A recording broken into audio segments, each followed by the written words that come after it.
Manga-Waido. My name is Maki Moriguchi. I'm just your average high school kid. She is Mei Omiya. We've been friends since we were little kids.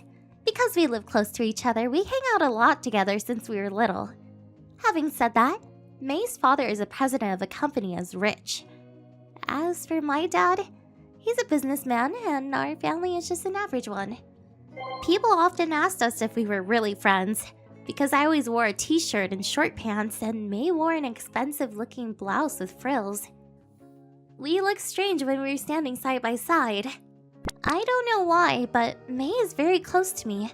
She doesn't make friends with people who come from similar backgrounds. Most likely, other children found her unique behavior difficult to understand. That is, Mei can be a bit absent-minded and can easily become crazy about someone. That's why Mei would come talk to me whenever she had someone she had a crush on. I guess she didn't have anybody else to talk about that, but she wouldn't tell me exactly who that person she had a crush on is. So I had trouble giving her good advice. What should I give to a guy who likes soccer? Maybe a good luck charm so that he doesn't get injured during the practice sessions. I meant that she could make a Masanga bracelet or a handmade good luck charm. For some reason, Mei said, I went to all the good shrines to get you their good luck charm, and gave the boy a basket full of good luck charms. The boy was shocked, and the relationship didn't go any further. What kind of things would a guy your brother's age like? Oh, my brother was very happy when I brought him a handkerchief with the pocket money I'd saved up. This time, Mei gave an expensive Hermes handkerchief, and she told me that her private tutor she had a crush on never came back to their house. She was sad about this. Mei tends to go overboard with everything, and the people around her and people find it a bit too much. Since this is how Mei is like, she never had a boyfriend until now as a high school student. It was not surprising when Mei found a classmate she found attractive. Almost as soon as we entered high school. What kind of hairstyle do you think a person our age likes? What sort of accessories do you think would be good for me to have to give them a good impression? I followed Mei's gaze and saw that she seemed to have a crush on the most handsome guy in our class, Umeda. Are you now into Umeda? No, that's not it. I just thought he seemed kind of nice. 'Cause he had a good-looking face. You do have a crush on him. But I don't think Umeda is such a good choice. Did you say something? No, nothing. Just be your normal self. Don't show that you come from a rich family. Be modest. I got it. Being normal is important.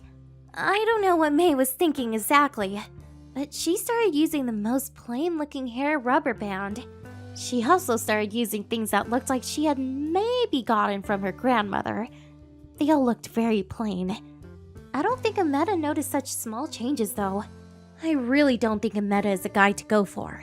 That is, he was a funny guy with a friendly aura to those he got along with. But when there was someone who was the quiet, introverted type, Umeda suddenly changed his behavior.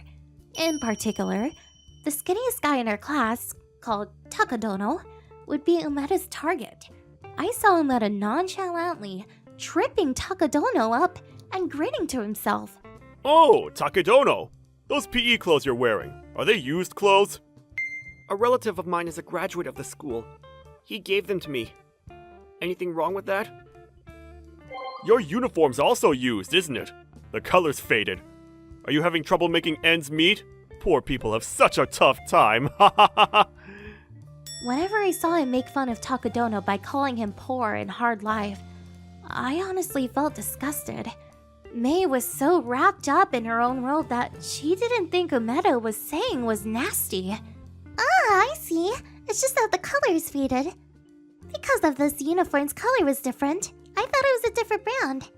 Mei was honestly surprised by it, and Umeda found this really funny, for he said, such an absent-minded lady. But the only people who were laughing were Umeda and the girls who were around him. The rest of the class seemed a bit uneasy about it. Gradually, more and more students started to find Umeda distasteful, and the number of people who hang around him decreased. The only people who remained were Mei and a few other girls. But Mei only distanced herself from Umeda in time. Recently, you're not talking to Umeda. Did you have a change of heart? You don't like him anymore? I didn't find it fun to be around him. That's why. Really? Did you get that feeling too? What are you talking about? By the way, Maki, could you tell me what kind of girls a guy with a plain kind of character prefers? Oh, I see. She now likes someone else. In any case, I'm glad she had a change of heart. A plain guy? I'm not sure. A homemade lunch? I guess plain guys wouldn't have gotten homemade lunches before, so it might make a good impact on them. That sounds good! But if the guy brings his own lunch, he'll end up with 2 lunches. So it'd be better to casually ask beforehand. I got it! I'll ask him right away. I saw her making her way to someone. What? The plain-looking guy is Takadono? I thought that when she said plain, she meant the quiet masculine type. I didn't expect her to mean this skinny guy. I was really surprised. But then, I was even more surprised by what happened after this. Oh wow, that is a poor-looking lunch. It must be hard when your family is so poor. If you keep on eating something like that, you won't live long. Tomorrow, I can ask my chef to prepare lunch. So please look forward to it. What do you mean? I don't need you to make me my lunch. But Takadono, you always bring the same kind of lunch every day. It's not good for your health. I'll make it for you, so you don't need to bring your lunch tomorrow. Even if I eat something good, I'm going to die soon. Leave me alone. What? Die? Does Takadono have some kind of mental problem? Other classmates seem to also have heard Mei's exchange with Takadono and were whispering to each other. After looking around his class, Takadono sighed and confessed something incredible. I have a hereditary disease, and I'm told that if I have an attack next time, it will be very serious. My dad died suddenly from the same disease. So regardless of what I eat, dying young is inevitable for me. If you understood what I said, please leave me alone. This is what I heard later from Takadono. His disease is called long QT syndrome. I also looked it up myself, and it was written that there was a risk of sudden death. He had already lost his father, and Takadono had to go to the hospital located far away for his treatment. Top of that, his family was poor. That was why he couldn't buy his uniform and was wearing a used one. If you understand my situation... Wait, what? Why are you crying? Because you're going to die. That's why, right? You're the knight who saved me. I don't want you to die. Apparently, when she was hanging around Umeda, the other girls who were also around Umeda threatened by saying, "Hey, you think you're a big shot or what?" This happened in the back of the school building. At the time, Takadono was in charge of taking out the trash and he said, There's a surveillance camera here. You guys are already in high school. Why don't you quit it? That's how Takadono saves Mei. Since then, Mei has secretly been calling Takadono her knight and had a crush on him. After that, Mei did a lot of research on Takadono's disease. Don't give him a hard time! Don't overburden his heart! It was as though Mei would bite anyone who would hurt Takadono. At first, Takadono would say, "Leave me alone," and look annoyed. But the year after, and the year after that, Mei continued to say, "I will protect you." Gradually, the two of them became close. And today, the graduation day. Oh, Mia. Thank you. I was able to graduate without having a heart attack. No, it's because I like you. I wanted to be of help. Thank you. But I can't answer your feelings. I don't know if I can live long. I'll also start working now, so we won't be able to see each other. Oh, Mia. Find yourself someone good when you're in university, and enjoy your life. If we happen to meet somewhere, we can catch up over a cup of tea or something. After that, Mei continued to cry for several days. But a month later, she said, "As long as we're alive, we still have a chance," and seemed optimistic. She started to approach Takadono again. "Don't wait for him, as he is on his way home from work. Also, don't go to his house either." "Okay, I know." Takadono must be tired from work, so it would be better if you don't drag him to various places on his day off. Thanks, Maki. I'll make sure that he doesn't come to dislike me. I was worried about her, But since I had started living on my own in order to commute to my university, I could only catch up with May over the phone. Then, one day, May rang me up sounding very happy. Takadona said yes! We're going to date each other! This was 1 year after Takadona had started his job, and May and I were both second years in university. That's great! I hope you'll both be happy. Invite me to your wedding. What? Marriage? It's too early for that! You want to, don't you? I know you too well, May. Jeez, Maki! But I received no wedding invitation from May for many years after that. It was now springtime, and my second year since I started working.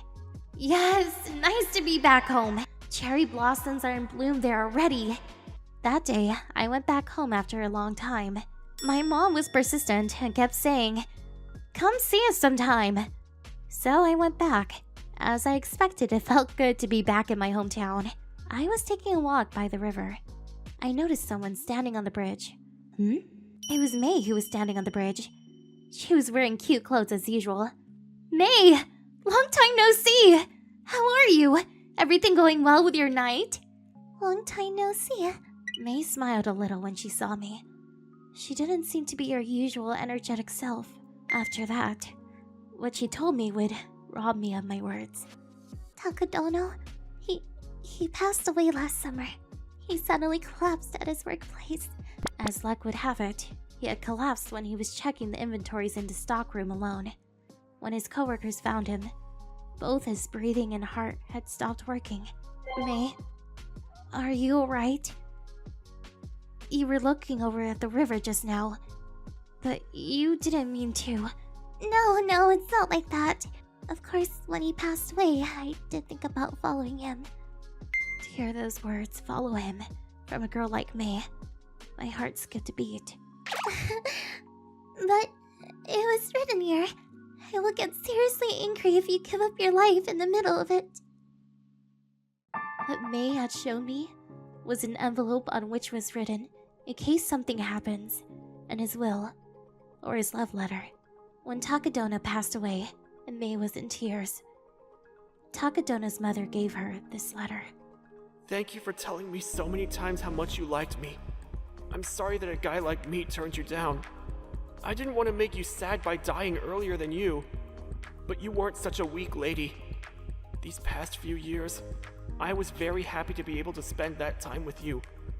I had thought that my life was just about dying, but your kindness and smiles were what made me think that I want to live more. Thank you. I appreciate you from the bottom of my heart. I will be waiting for you in the other world. Please, enjoy your life until you become an old, wrinkle-faced lady. Until then, enjoy your life, and then come over to me. I will be waiting to hear your life stories. Please, make sure not to give up on your life in the middle of it. If you do such a thing, I will seriously get angry. I love you, May. This is a necklace I got from Takadono. Whenever I feel this on my chest, I feel him. That's why I decided that I would live. I don't want him to get mad at me for going over to the other side too quickly. After that, we both went to visit Takadona's grave. The sky was limitlessly blue. The petals of the cherry blossoms were dancing in the air, as if to greet us. I guess he would be watching over me. Yes, I'm sure he is. He will be protecting you, May. Always. The breeze blew through her hair, as if to say, "I'm here." It was a gentle and a warm breeze. My name is Shinichi Yonemura. I work as a driver of a big-sized truck. I mainly work at night and start my shift at 7:30 p.m. I load up my truck, deliver the goods, and get back to the office. I leave the office at 7:30 a.m. It's a tough job, but the pay is not bad. I also feel pride in my work, because I feel that I'm an essential worker. One thing I'm concerned about is that it's hard for me to find time with my family. We moved to this city when my daughter, Yuka, entered 4th grade. I thought it was a good opportunity to move, because there were sad memories of the city we used to live in. The sad memories are, well, 6 years ago, my previous wife, Sumie, died from pancreatic cancer. She felt some heaviness in her stomach and her back, and went for a checkup at a hospital. By then, the cancer had already spread to the nearby organs and her lymph nodes. Sumie was a gentle and a warm person. I could respect her as my partner. When she was spending her last days in palliative care, she was constantly worrying about me and Yuka. Also, for Yuka, if you find someone suitable for you, you ought to remarry. Don't say such a stupid thing, Sumie! I'm serious. Please, dear, think about Yuka's happiness. Shortly after this conversation, Sumie died. The person who saved me and Yuka when we were overwhelmed by the grief of having lost a loved one was our neighbor who lived next door to us in our apartment building. Mr. Shinichi, please try to get a hold of yourself. It would also be good for Yuka. Are you eating properly?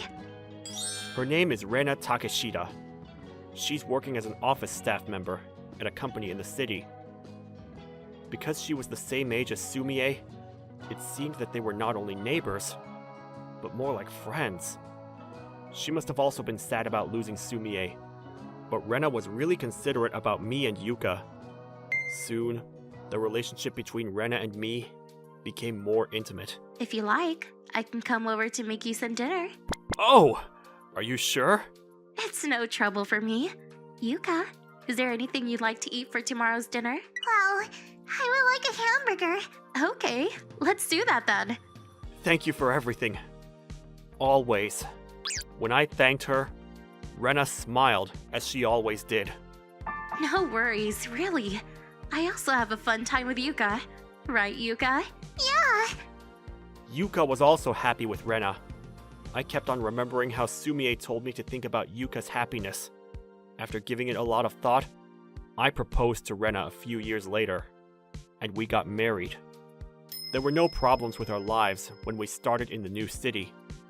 In the beginning, things were going smoothly, but about half a year later, things were starting to fall apart. Rena started complaining about our new life. A night truck driver is like that. It's as I told you before, it can't be helped.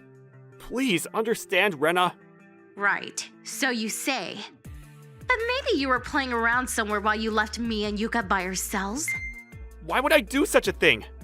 Please, I'll make sure to spend time with you two this weekend. Now that I think about it, it also had to do with the fact that she had become a full-time housewife after we moved. Her frankness was gone, and she was becoming unstable. She was no longer smiling. She became sarcastic instead. There was another problem too. My daughter, Yuka, was starting to become quieter and quieter. Yuka, I have a day off tomorrow, so why don't we all go out together? No thanks. I have a lot of homework to do. I'm stupid. So I need to study hard to catch up with everyone. Because I'm stupid. Yuka was saying that a lot these days.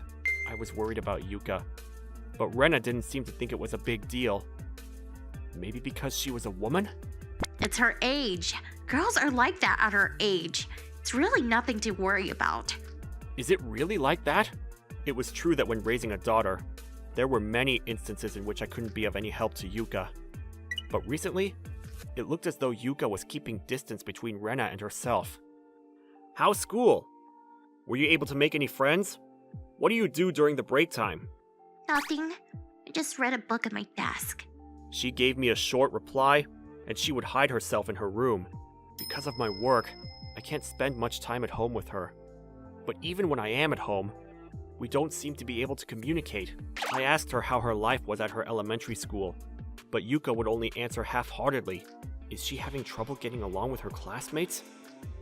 I hope she's not being bullied. One day, I decided to go talk to Yuka's school teacher because I was worried about Yuka. So she isn't energetic at home, and she hardly talks to me. How's Yuka spending her time at school? She's not that different from other children. She eats her lunch well, and she gets along with her classmates. She's always smiling. The voice of this teacher, Okada, seemed somewhat superficial. I became even more concerned than before. I talked to Yuka's mother in the PTA meeting the other day. Girls that age are difficult, but Yuka's mother is looking after her very well. I'm sure that you don't need to worry about Yuka with a mother like hers. I had heard that Rena had been taking an active part in the PTA since she became a full-time housewife. Yes, my wife also said something like that. I suppose I just tend to worry a little too much. Probably. If Yuka's teacher says that things are fine, things must be fine. That's what I told myself. But an incident occurred just 2 weeks after. As soon as I got to the office, Yuka came looking for me. Something was very wrong. Yuka? What happened? My boss realized that something was up and gave me some time. My coworkers did the loading for me, and I talked with Yuka. I'm sorry. I'm sorry, Dad. What happened? Why are you saying that you're sorry? I'm really sorry that I didn't tell you. Mom. What happened to Rena? When I heard the story, I was shocked. According to Yuka, Rena is having an affair with a man, and they sometimes meet up when I'm not there. Mom kicks me out of the house by saying there is something important I have to talk to him about. Sometimes she doesn't even give me dinner. What? What did you say? In front of a child? I could feel myself about to explode from anger. And do you know what that something important is about? I don't know what they are talking about, but she locks the door so they can't go back into the house. There's nothing I can do. She locks the door? I was shaking with rage. I wondered whether I should call Rena to get the facts straight or not. If what Yuka says is true, this was a very serious matter. Mom always says if you don't want to destroy a family, don't say anything. What on earth? That's blackmail! How could she say such a thing to my daughter? So that was the reason why you were behaving a bit cold towards me. I'm sorry that I didn't realize this earlier. It's okay. I will not forgive her. I will never forgive her! So, what kind of a guy is he? Actually, No way! After that, I adjusted my work schedule so that I could confirm the facts for myself. What Yuka had said was true. If I were to be extremely generous, an affair might still be forgivable. It is true that as a nighttime truck driver, I can't spend enough time with my family. But making Yuka cry and threatening her while having fun with a guy? There's no way I could forgive her for that! After I had confirmed that Rena was having an affair and found out who her lover was, I got the necessary proof. I decided to take further action. I checked when Rena was planning to have the man over to our house. For that, Yuka helped me out. next time is going to be on June 3rd. She was saying that happily on the phone. Got it. Thank you. I'm sorry, Yuka. I'll make sure that all of this will be finished on that day. I got in touch with an agency that deals with these matters. It seems that they had a similar case like this in the past.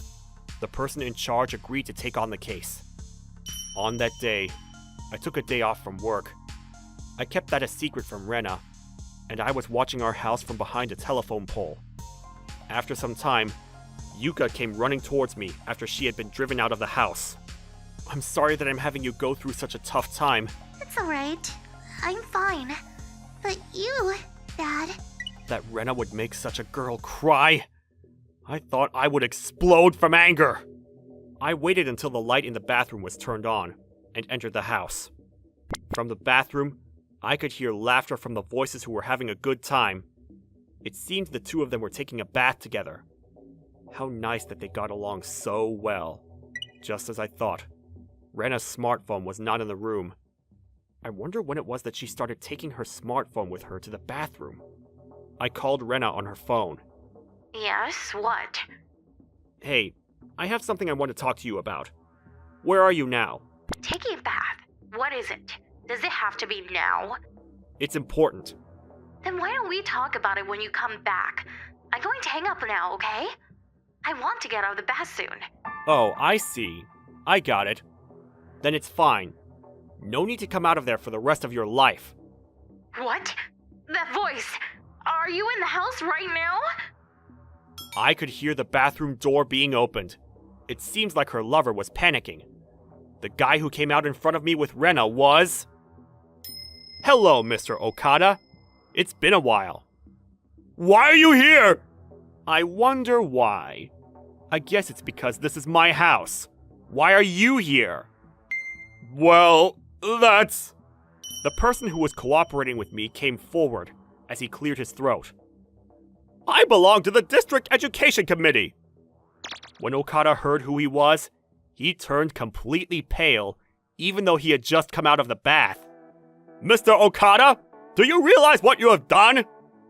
Well, that's...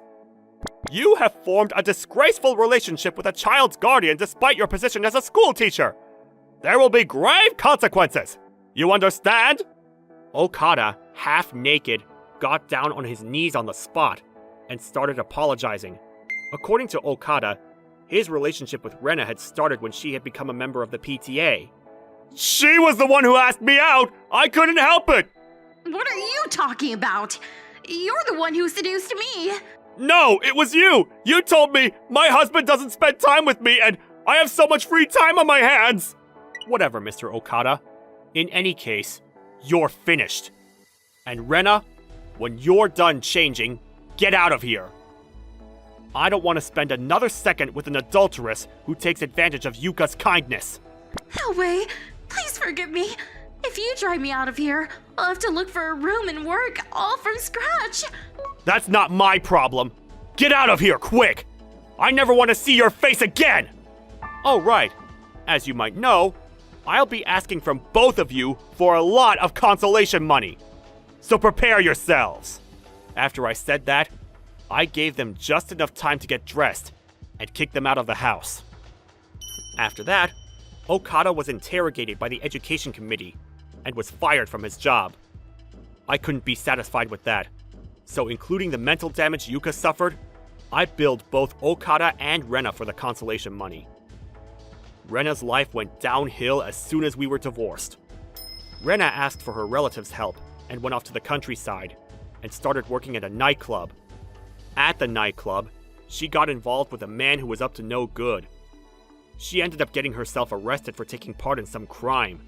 Rena must have been so tired of a life with me and started a love affair with Okada. I'm sure she's satisfied now, since her life has become very thrilling as a result of having to deal with the police. Dad, dinner's ready. Thanks, I'm coming! These days, Yuka was getting back to her old, happy self. I let Yuka go through a really tough time. This time, I have to protect her. For me, Yuka is enough. I plan to spend the rest of my life single. The name's Sho Suzuki. I'm 17 and go to high school. I ain't some nerdy guy or one of those popular kids neither. As you can see, I'm what you call a delinquent. Wasn't like this from the beginning. When I entered junior high school, my parents started acting strange. From the latter half of the second year at junior high, their relationship turned nasty all at once. After that, fights between my parents became a regular thing, and since I didn't want to listen to their arguments, I spent my time wandering around town or going to the neighborhood park. The park was quite big, and there were people of all ages and genders. I started talking to the older guys who often gathered there. I was taught by my parents not to talk to strangers, but I felt more comfortable spending time with them than my parents at the time. Found myself dyeing my hair and piercing my ears the same way, even though the older guys had moved on from the park before I knew it. And here we are. School life was a whole lot more boring than I had imagined. I hoped that there'd be a few guys like me, but no one stood out more than me. And they all took their studies seriously even though it wasn't even that good of a school. The guys in the class were all in an uproar because a cute girl had transferred to a neighboring class, but I didn't care. They're no different than the rest of them anyway. I was always the one who got the teacher's attention because there were too many serious guys in the class. I got called in every day, and I bristled at them. I got called in again today, so I was frustrated on my way home. School sucks. I should quit school and get a job. But guess I should at least graduate from high school. As I was walking near the park as usual with these thoughts in my mind, I bumped into a girl around the corner. Hey, watch where you're going! I glared at her, and she just stood there silent. But then... What? she suddenly grabbed me by the chest and pulled me down with a lot of force. My train of thought came to a halt as my eyes met those of a girl who's staring at me with a scary expression creased between her eyebrows. The woman took her hand off my chest and tried to use it to plead something like, I don't know. What? Oh, you can't talk. Wait, you're wearing the same uniform. You from our school? It wasn't another delinquent who tried to stand up against me, but a disabled girl. I was so embarrassed by this rare event that I didn't know what to do and froze for a moment. The girl, seeing my lack of reaction, gave up and walked away. Was she looking down at me? A guy like me? That ain't right. A disabled person in a vulnerable position challenging a delinquent? Does she have no fear? If so, she must have taken me for a fool. I ain't letting her get away with that. After that, I began to loathe the girl. I decided it'd be too conspicuous at school, so I looked for her every day in that park. And finally, I found her. Brace yourself, you sassy asshole! Hey, it was nice seeing you last time. You all alone today, huh? You have any friends? I deliberately stepped forward and pointed my finger. But the girl just glanced at me and didn't give much of a reaction. Even when I chased after her telling her to wait, she just kept walking away, ignoring me. That attitude irritated me even more. I got so pissed off that I ambushed her in the park every day after that. And when I found her, I started messing with her. But she ignored me every time. Who does she think she is? I was so pissed off that one day, I grabbed her arm as she tried to leave with a disgusted look on her face. Hey, you're getting on my nerves! My voice broke out in a rush of anger, even though I knew she couldn't hear me. Losing balance from my yank, the girl fell to the ground. Oh no! I didn't mean to be rough! Damn it! Here. I reached over and helped her to her feet, and she glared at me for a second, then ignored me again and walked away quickly. She really pissed me off. What am I gonna do to her the next time I mess with her? That's all I could think about. After thinking about it, I decided to provoke her visually. She must be able to read at the very least if she goes to high school, which means I could write my complaints on a piece of paper and show them to her directly. Not gonna be able to ignore me this time. I'll show her next time. I think I was looking for stimulation because of the boring days that went on. I couldn't wait to see how she reacted, so I decided to carry a pen and paper in my pocket so I'd be ready at any time. But I wasn't able to see her for a long time, and when I finally did, she wasn't in the park, but on the main street, and she was on the sidewalk opposite from me. Duh, what a pain in the ass. It ain't worth crossing over just to mess with her in such a conspicuous place. I'll just go home and play some games. As I was thinking that, the girl started running all of a sudden, so I looked in her direction. There, I saw a woman walking while talking on the phone and a small child following after her, and a bicycle. The man on the bicycle must have been looking away. Watch out! Just when I thought that, it was just in time. The girl was holding the child in her arms. The bicycle brakes screeched as the mother turned around. Mom! The child's cries echoed. The girl was telling something in sign language to the approaching mother. The mother glared at the girl, who was still sitting on the ground. You're disabled and yet you're trying to kidnap a child. Disgusting. Cursing so loud that you could hear, even if you were on the opposite sidewalk. Trying to kidnap a child? What's she talking about? I looked around the woman. The man on the bicycle was already gone, and all that was left was the girl, the child clinging to her mother, and the mother glaring at the girl with a devilish expression. The girl who helped was being misunderstood. That old hag! What the hell are you talking about when you're the one not paying attention? I instantly felt the blood rush to my head. It was the guy on the bicycle who was at fault, and if anything, that woman who was on her phone not paying attention was just as guilty. Why was that girl being blamed for helping? Why isn't she saying anything back? But then I realized sign language wasn't going to help, and in that situation, she didn't even have enough time to write on a piece of paper. Meanwhile, the mother quickly disappeared with the child, leaving the girl alone. That girl. As I started to run after the girl, who began staggering off, the light turned red. I was frustrated by the bad timing and regretted not crossing over to the other side as soon as I found her. When I finally caught up with the girl, I thought my heart would stop. Because that girl, with a dazed look on her face, was about to cross the red light. I saw a car coming at high speed, and I was running as fast as I could before I even knew it. I heard a loud brake, way louder than the one I just heard on the bike. At the same time, I felt pain all over my body. Ow! I managed to save the girl just in time. The driver in the car started shouting something, but I couldn't make it out. But that wasn't important. Hey, you okay? I shook the body of the girl I was holding. She opened her eyes wide, as if she couldn't understand the situation. Her eyes were filled with large tears, which quickly welled up. I suddenly remembered that I had a piece of paper and pen. I took them out of my pocket, and then I wrote, "You alright?" A sigh of relief filled me as she nodded her head. She seemed to be okay for now. Then I wrote what I wanted to tell her next. You did good. As soon as I showed it to her, many more tears welled up from the girl's eyes, and she began to cry like a child. They're pains that only she can understand. I found myself gently hugging her. I learned afterwards that she wasn't thinking about anything bad when she tried to cross the street, but she was just so out of it from the sadness that she didn't notice the red light. I was relieved, and at the same time, felt like I wanted to be there to support her. After that day, me and Nene started to see each other often. I was kinda interested, so I was by Nene's side. Such time increased. As we spent more time together, I got to know her better. She's a competitive person who likes pudding a lot. She also likes cats and hates dogs. She lost her hearing when she was in elementary school, which may have been a reason why her parents divorced a few years ago. She followed her mother, but the stepfather she remarried was cold, so she didn't have a place at home, just like me.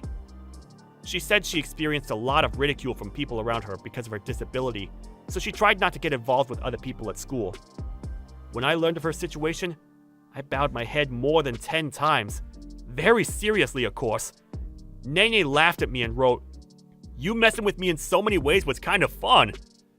It didn't take me long to realize that I liked her, and I was smitten by her expression as if to say, "I forgive you." And then one day, we were at the park where we first met, and there I was told a shocking truth. Did you know? We've met before. What? And I didn't think you'd help me again. What? Again means... Apparently the first time I saved Nene was right after elementary school. I went in to help her when she got tangled up with a dog. Hearing that, a particular scene flashed through my mind. A little girl was frozen with tears in her eyes, being tangled up by a small dog in a park near the school. I saw that, and I walked out in front of the girl and scolded the dog. "Don't pick on a girl!" I think I said something like that. Who'd have thought that the girl was Nene? I'm the one who didn't know. That's a little embarrassing. Nah, it ain't nothing. I wrote the words, "Don't worry about it," and showed it to her. Then Nene... The way we met again was terrible, but thanks to Show, I feel like the world is a bigger place now. Thanks. Nene gently held my hand, smiling softly. My face turned red with embarrassment, and I felt like my heart was about to explode. But, hope Nene feels the same way I do. I told her how I felt while wishing that. "Nene, I love you. I want to be there to support you from here on out." I know she can't hear me, but I couldn't help but tell her.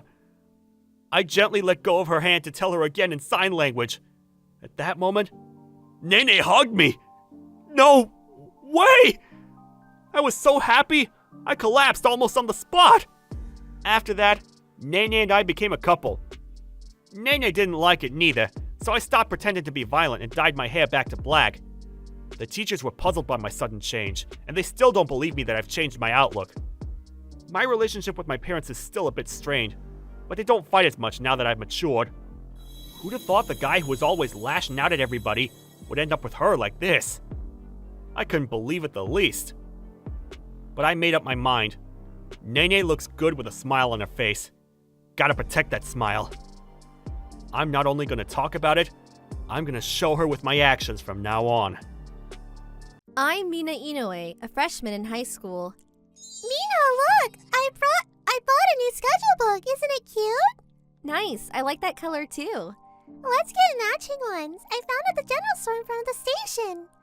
This girl became a good friend of mine as soon as we entered school, and her name is Mai. I chose this high school just because it was walking distance from my house. So I honestly didn't have high expectations for school life. But I made a lot of friends, including Mai, and high school was more fun than I thought it would be. But there's one classmate who was troublesome. Her name was Rino Sakuma. Rino was the daughter of a company president, as her father ran a company. As if to show off her wealth, all of her possessions looked expensive. I thought she was someone from a world I had no connection with, which is why I was really surprised when Rino approached me. Hey, Inoue-san, your English presentation earlier was really well pronounced. Thanks, I like English, so I'm glad to hear that. You're pretty and you have good grades in other subjects, don't you? I'll be your friend if you want. What? I was taken aback by the supercilious tone. I don't like being with commoners because it makes me feel poor too. But I think someone as good looking as you would be a good match for me. What do you think? Well, I don't really know you yet, Sakuma-san. Oh, right. There's something I need to ask you first. What do your parents do? Is your father a businessman? Where does he work? We're a farmer. What? A farmer? Farmers smell like dirt. I can't. Forget everything I just said. What? You asked me yourself. What's her problem? Mai told me later that she went to the same junior high school as Rino, and she always chose her friends based on their parents' occupations. She's been like that since junior high school. She told a kid whose mom works part-time cleaning to stay away because they're dirty. And to a kid whose dad is a carpenter, she called them a bottom feeder. Whoa, I'm glad I didn't become her friend. Because she made fun of me like that, I told her off saying, I don't want people like you either, but I'm glad I did. But then Rino, what's with that lunch full of vegetables? You're so poor. These are all vegetables grown from home. Oh dear, I guess those without money have to be self-sufficient. Poor you can't even buy meat. I like vegetables, so I'm happy with this. Don't be so mean. Look, my lunch has high-grade Matsuzaka beef. Shall I share it with you? I don't want it. Don't talk so loud. You'll spit in our food. Go away. Ugh, what? Rino, perhaps annoyed by my attitude, began to blatantly disrespect me. Inoue-san, take over cleaning duty. Why me? I hate cleaning the outside corridors. It's hot and I get sunburned. You're used to the sun since you're a farmer, right? What are you talking about? It's your turn, so do it right. That's right. I'll tell the teacher if you do things like that. Shut up! I wasn't talking to you. Do you think commoners like you are allowed to rebel against me? I'll tell the teacher about that line too. Do your own work. I won't take over in the future, so don't ever say that to me again. That's enough! It was annoying, but I didn't care that much because if I just let it slide, she'd just squeak and leave. Mai and all my classmates were on my side too. Then one day, after the end of the school day, some students started to make a scene. Oh my god! There's been an accident at the railroad crossing and the train is stopped! What? What are we gonna do? We can't go home! It seems that all trains leaving from the nearest station have stopped. According to a check on my phone, there's no word on when they will resume service. Wanna come to my place since it's nearby? It's better than staying at school, right? Is that okay? I'm not intruding, am I? We have a big house, so don't worry. Why don't you all come by and wait for your parents to pick you up? In that vein, I approached everyone who had remained in the classroom. Thinking back, this is the first time inviting my high school friends to my house. I was a little excited, but... Wait a minute! Take me with you! Urgh. Rino stopped me with her face bright red. I can't reach my dad, mom, or secretary. You're my classmate and you're going to leave me behind? You should be a little more considerate and invite me. That's why you're so poor. She's wound up about a lot of things, but apparently she's just afraid to be alone in a dark classroom. She was making so much noise that I had no choice but to take Rino with me. It's not that I'm afraid of the classroom, just so you know. I'm offering to come with you to a smelly farmhouse, so you better be happy. Yeah, I get it. You came along and yet you're acting all high and mighty. What did you say? Nothing. While I was listening to Rino's whispering, the gate to our farm came into view. We're here. This is our house. Wow, it's huge! Well, the only thing farmers have is land, but I bet the house is shabby and run down. After saying that much, Rino was speechless, or rather, she was interrupted by a loud voice.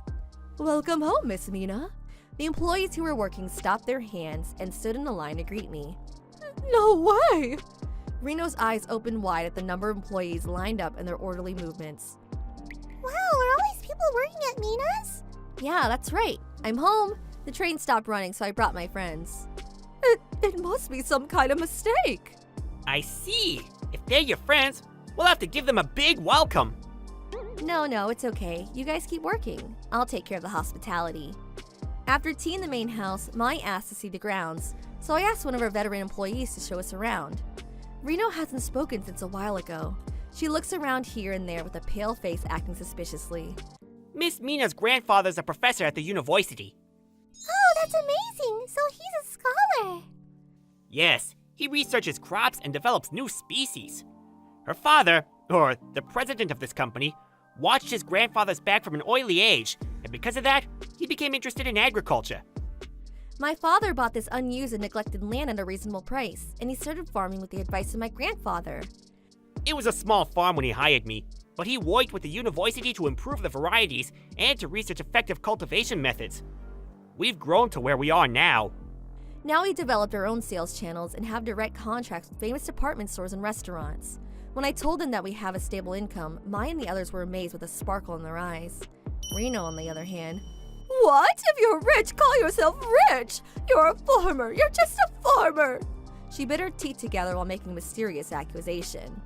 Then their parents came to pick them up, and Mai and her friends were able to return home safely. Reno's home secretary also came to pick her up. Oh, Sato-san. Thank you for all your help.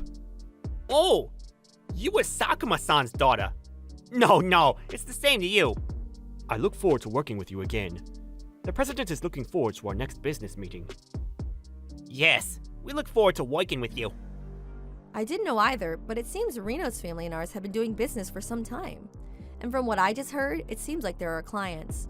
Reno, who also figured that out, was shaking and trembling.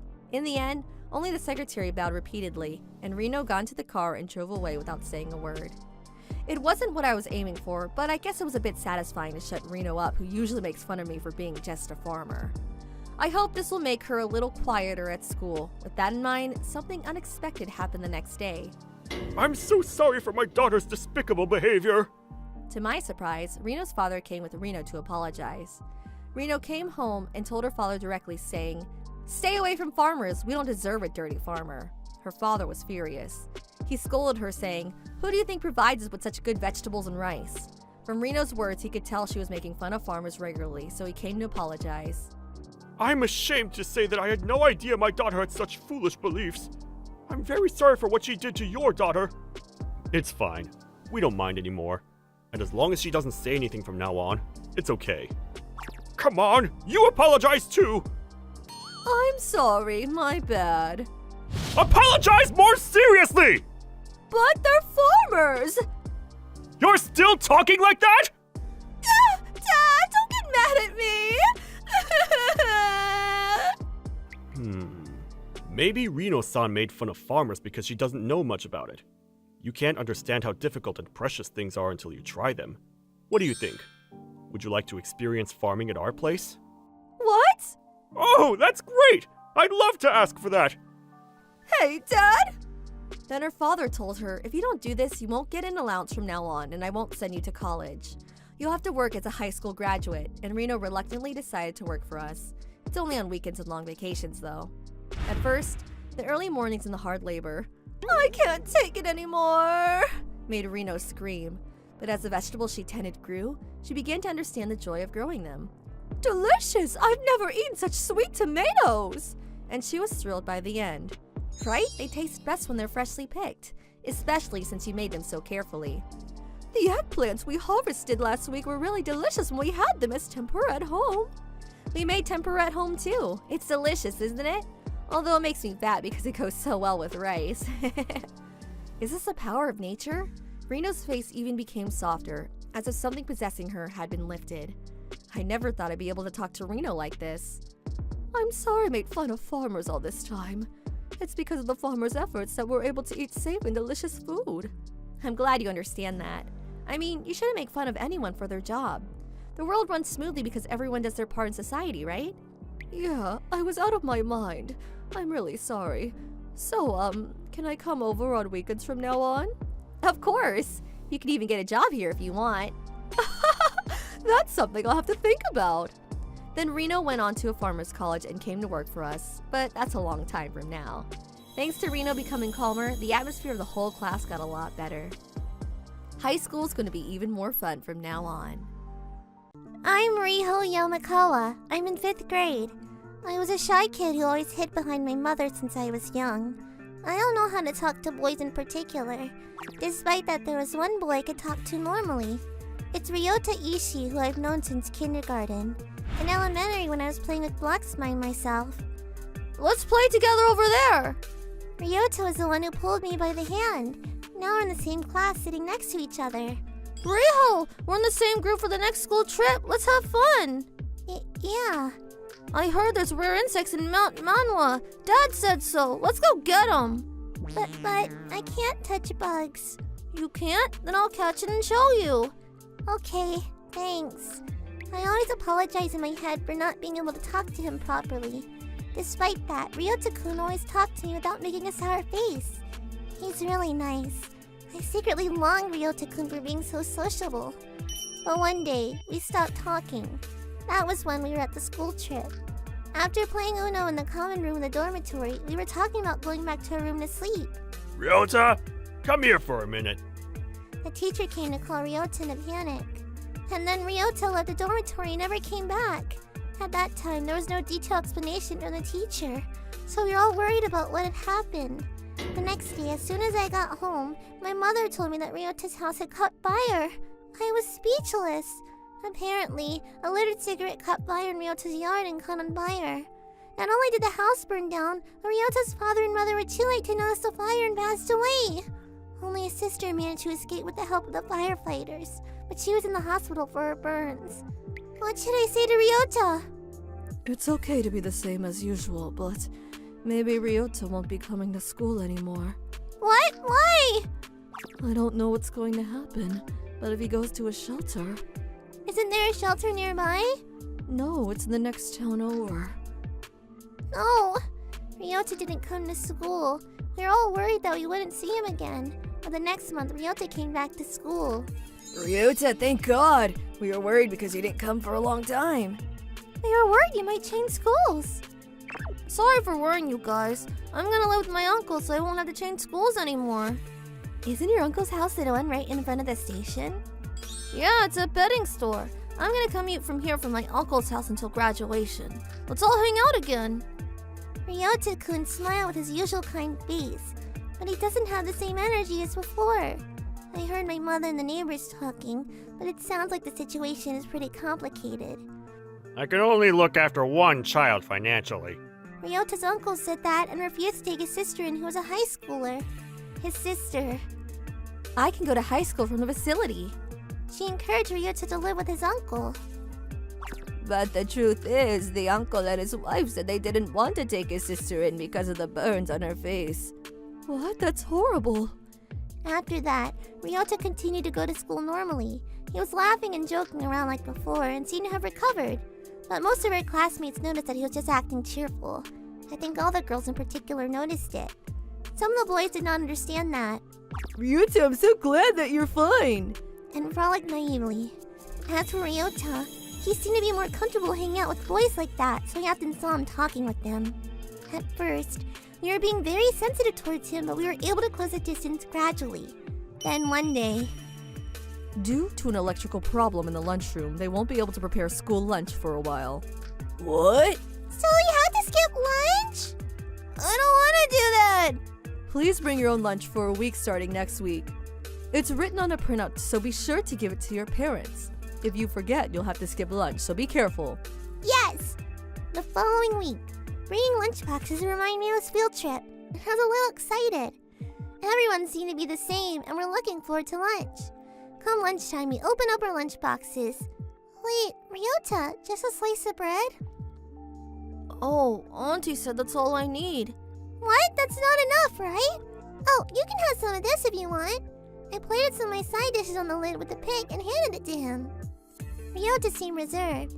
My mother got excited and made too much. She won't be happy if I take it home with leftovers, so I appreciate if you have some. I told him that and he ate it all. Thanks, it was really good. I'm glad. School lunches were the only decent meal I could have, so not having that was pretty troubling. Wait, what do you mean by only decent meal? Auntie doesn't give me much food. I see. I was quite stunned and didn't know how to reply. I came home and casually told my mother about my conversation with Ryota. He said he doesn't get food at home. I want to share more with him, so can you pack a lot from tomorrow? And my mother's face turned grim. The next day, my mother made 2 lunches for me. Ryota was surprised when I gave it to him, but he seemed really happy and ate it thanking me over and over again. Even after school lunches resumed, whenever we saw each other. Riho, your mother's omelet was super tasty. I envy you for being able to eat food like that every day. I was happy when he gave me a compliment. But it was only for about a month that I could see a smile like that. Ryota suddenly transferred to a different school.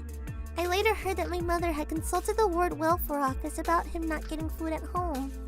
Apparently, Ryota's uncle had taken him in for the money he had received from the government. He didn't give him much food. A few weeks after Ryota transferred schools, he and his sister came to our house to say hello.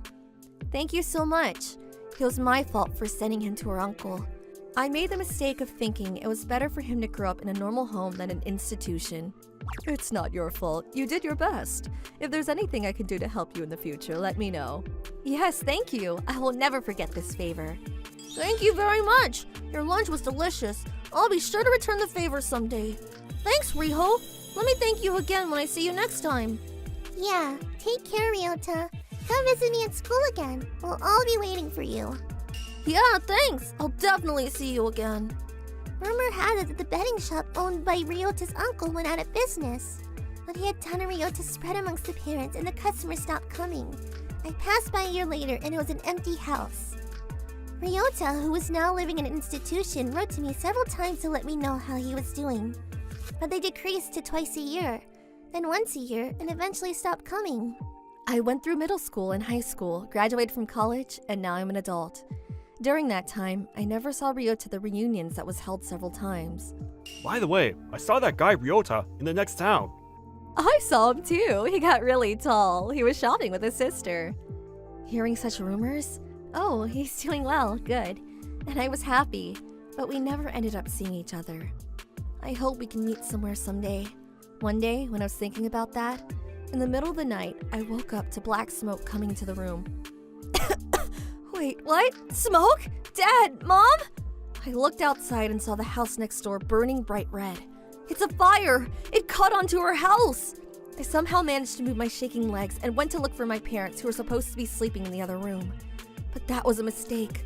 My parents had already evacuated and were calling me from outside. It was only after I was surrounded by fire that I recognized their voices. Help! Somebody! No! I'm not going to make it. Just when I was about to give up. Are you alright? Riho! A firefighter suddenly came in and called my name, and I remember being surprised and at the same time terribly relieved at the sound of his voice. Huh? Who? It's me, Ryota! It's going to be okay! I'll save you! No way! Ryota? After that, I was held in a daze, and I vaguely remember making it outside. When I woke up, my parents were crying in front of me in the hospital. Riho, oh Riho, you noticed! Ryota came to save me. Was that a dream? It wasn't a dream. Ryota became a firefighter. It was Ryota who saved you without a doubt. After I was discharged from the hospital, I went to the fire station to thank Ryota, and was greeted with a smile who had grown much taller and built since his elementary school days. Riho! Thank God, you're out of the hospital! Ryota, thank you for saving me. You became a firefighter. Wow, you're so cool. Thank you so much. You saved Riho. If you hadn't told me, wait here, I'll save her, I would have jumped into the fire myself. Thank you so much. Oh no, please look up. I was just doing my duty. If anything, I'm glad I was able to return the favor to Riho and her mother. After Ryota left the facility, he lived with his sister, who was an irreplaceable family member. As time went on, I went to work to save people like the firefighter who saved my sister. He started thinking like that. The exams were really hard, but I'm glad I didn't give up. I was able to save you like this, Riho. That's amazing. You must have worked so hard, Ryota. After that, we started talking frequently, and I would bring gifts to the fire station and became closer. We eventually started dating. And 3 years after the fire, we got married. His sister, whose burn scars were healed with the money Ryota gave her as a gift, also got married at the same time. We got married on the same day at the same place. I wonder if Mom and Dad are watching us in heaven. Yeah, I'm sure they're thinking fine feathers make fine birds. Hey, what's that supposed to mean? Don't worry, Ryota. You're the coolest groom in the world. Oh my, Riho is so sweet. You're lucky to have such a nice wife, Ryota. Yeah, she's the best wife in the world. Ryota had a terrible childhood all his life, so I want to make an ordinary but warm home for him. Ryota, keep up the good work. I'll make sure to be a great wife to support Ryota as a firefighter.